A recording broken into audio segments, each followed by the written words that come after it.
once workers demand more, the only solution here is to go against the workers by increasing the prices. So I find this very interesting, is in a way that for how much neoclassical economics tries to hide all we've discussed, tried to hide this class antagonism in their policy making.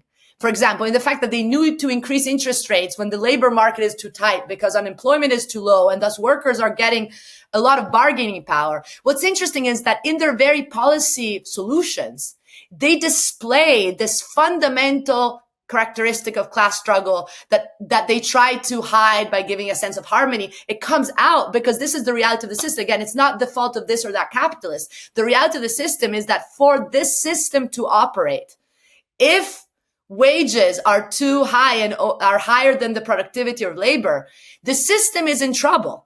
And so this is what, central bankers are meant to do, is to maintain the system operating according to its hierarchical structure that is intrinsic to it.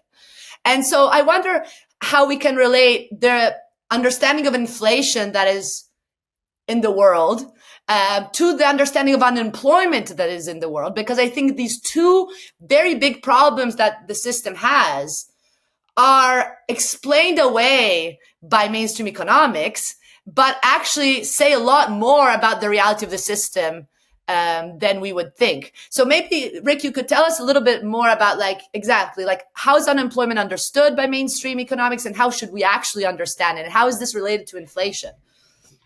Well, let me start with the inflation. The issue of inflation seems to me best understood by remembering very simply that it is the employer who decides whether and when to raise or lower a price. The workers are not part of that process. No one ever calls a worker into a room and says, hey, what do you think the price is of whatever we produce here? A worker would be finding that a very bizarre moment. Never happens.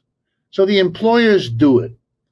Now that means they have the responsibility. And right here is the problem. Because if what prices are going up, then the population confronted by that risks becoming angry at the capitalist because he's the one who sets the price.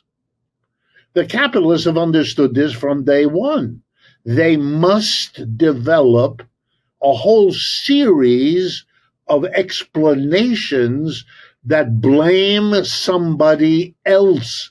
And that's what all of this is about. That's all that it's about.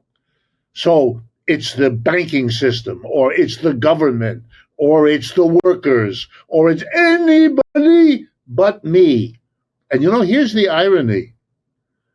The general answer to the question, why does a capitalist do anything that a capitalist does? The answer is to maximize profit. That's what we teach. I've taught in business schools.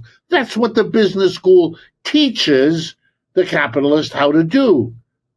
You raise prices if it improves your profits.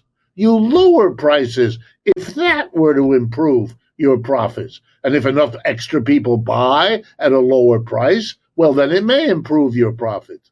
But the honest answer that capitalists are taught is you raise or lower the price depending on one thing, its impact on your profits.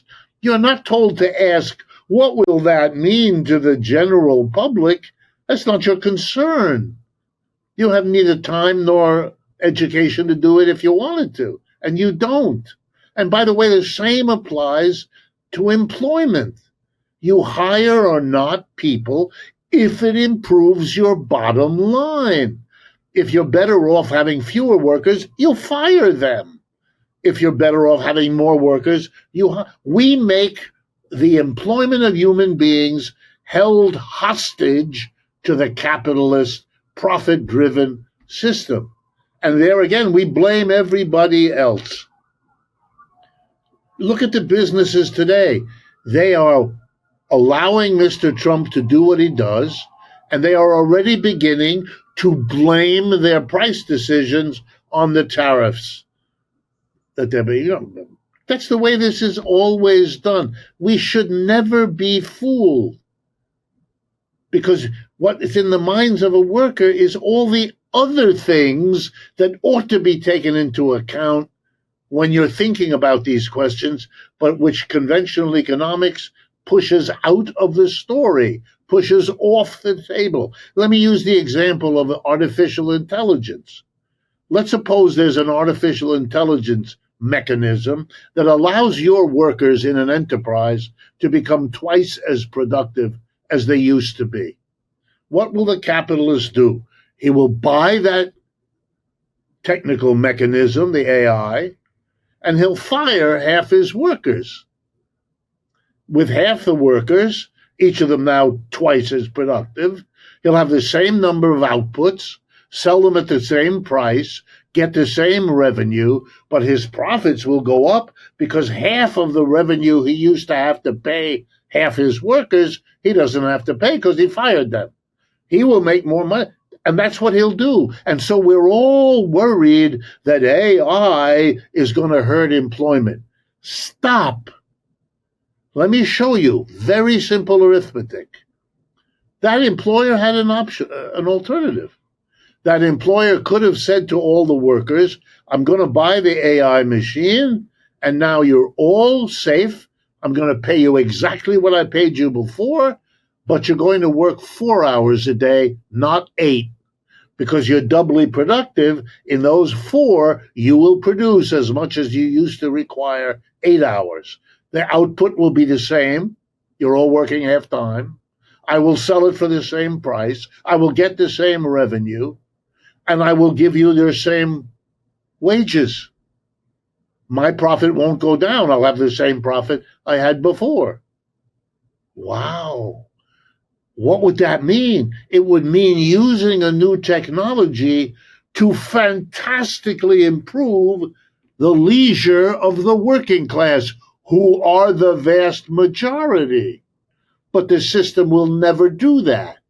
The system will not allow the technology unless the capitalist chooses to buy and install it, which he will only do if it improves his bottom line. There you have, as stark as you could want it. Yeah, and I also think, Rick, in your example, I mean, the point is that if we have one nice employer that decides to actually, share, you use the benefits of AI to kind of maintain the same rate of profit, we know that the problem is that his competitor, instead of actually having the work only 4 hours, will have the fewer worker work 12 hours and be more productive. So of course, this employer will ultimately potentially not maintain his position and become a worker himself if his business fails.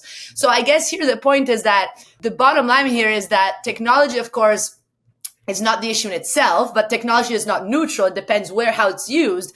And to go the route you're suggesting, I would say potentially we would need a complete overhaul of this trap that we've constructed based on the accumulation of profit. And so we would need really different relations of production, right? So ultimately, I think your solutions to this anti-democratic system, which is a cooperative-based society, could do what you just said, could actually use technology in a way that actually improves people's work conditions rather than maximize the extraction of value. So maybe, what do you think about that? Oh, that is my argument. If you had a worker co-op, if all the workers together made the decision about technology, they would have a meeting. And I can predict with real confidence what their meeting would say. Bring the machine. It's wonderful. We will all have 4 hours a day we didn't have before to build a relationship with our lover, with our children, with our parents, with the community, with the political struggle. They would do what's best for them, which is to bring that machine in, but not to fire anyone. That's not necessary. They can continue to play their role in the larger economy, but they will have more leisure. It would be the whole idea that technology always said to the people, you should support technology because it's less work for the hard work that we do. It saves us labor.